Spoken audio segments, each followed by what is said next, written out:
ও ভাই একটু দাঁড়ান দিনি। কি? আপনি কি খুব ব্যস্ত নাকি? ব্যস্ত একটু কাউন্সিলে যেতে হবে। ভাই চেয়ারম্যানের সাথে আমার একটু দেখা করা দেওয়া যাবে না? একটু পরিচয় করা দেওয়া যাবে না? কেন, কি বিষয়, কি দরকার? ওই আমার মার একটা বয়স্ক ভাতার কার্ড করতে হবে ভাই। হ্যাঁ, এই বিষয়ে চেয়ারম্যানের সাথে একটু কথা করতে হবে। বয়স্ক ভাতার লিস্ট আমি করতেছি। বাড়ি কোন পাড়ার ভিতরে? গণেশপুর। কনেশপুরি। আমার তো পরানপুরের ভিতরে যত মুরব্বী মানুষ সে লিস্ট করার দায়িত্ব পড়েছে। ওই পাশ তো মেম্বারের দায়িত্ব পড়েছে। মেম্বার করাচ্ছে না? মেম্বার করাচ্ছে, মেম্বারের সাথে কথা কইলাম, তা মেম্বার তো 10,000 টাকা চাইছে। কি মেম্বার 10,000 টাকা চাইছে? কি জন্য? বয়স্ক ভাতার কার্ড করতে নাকি 10,000 টাকা লাগবে।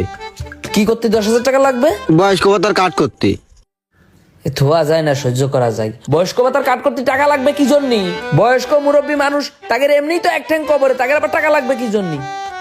মেম্বার তো তাই কইলো, এই জন্য আমি আপনারে কইছি চেয়ারম্যানের সাথে একটু পরিচয় করাই দেন। চেয়ারম্যানের সাথে পরিচয় করা দিলে কি হবে?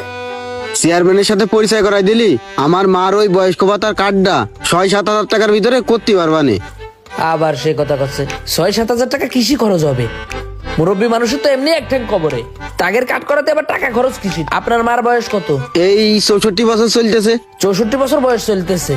মানুষের গড় আয়ু 60 বছর। এখন 64 বছর বয়স চলতেছে, তাহলে লোকটা বাঁচবে কয়দিন?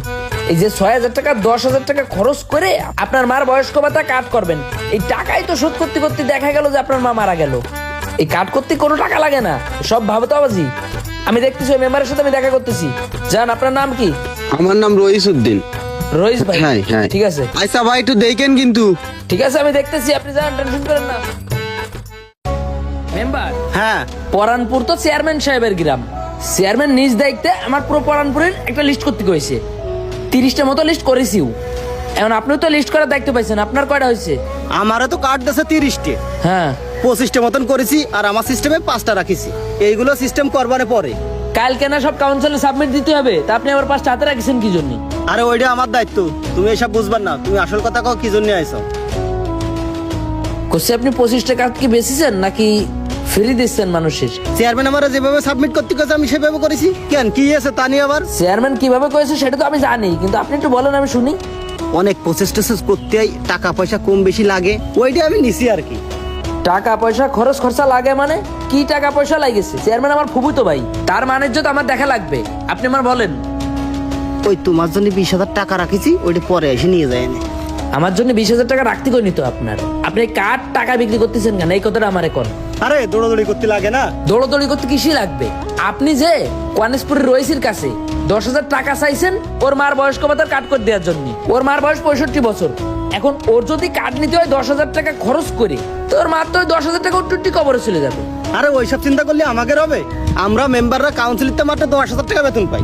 10,000 টাকা এখন সংসার চলে। আমাকে সাইন একটা মূল্য আছে না? সাইন যদি বেশি না খাতে পারি, তাহলে মেম্বারই হয়ে লাভ কি? মেম্বার, আপনার মেম্বার হতে কয়েছে কি ডাক দিনই? মেম্বার মানে কি?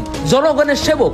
এখন আপনার যদি এই কাউন্সিলর থেকে বেতন নিয়ে সংসার চালাতে হয়, তাহলে তো আপনি মেম্বার হওয়ার যোগ্য না।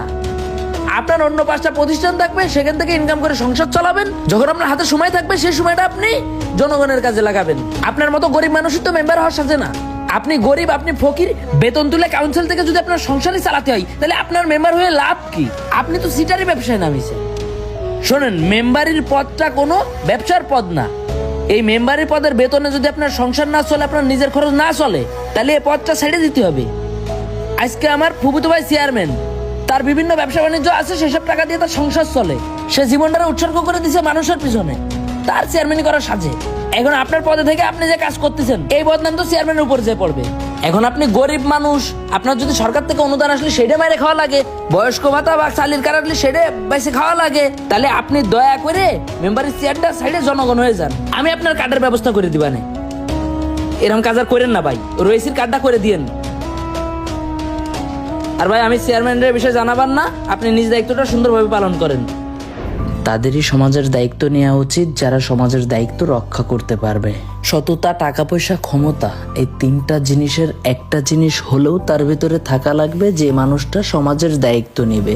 জনগণের হক মেরে খাওয়া, চিটারি করা, ভণ্ডামি করা, প্রতারণা করা, এই কাজগুলো করে কখনো সফল হওয়া যায় না, শান্তিতে থাকা যায় না। তাই এই সমস্ত কাজগুলা থেকে নিজেকে বিরত রাখুন।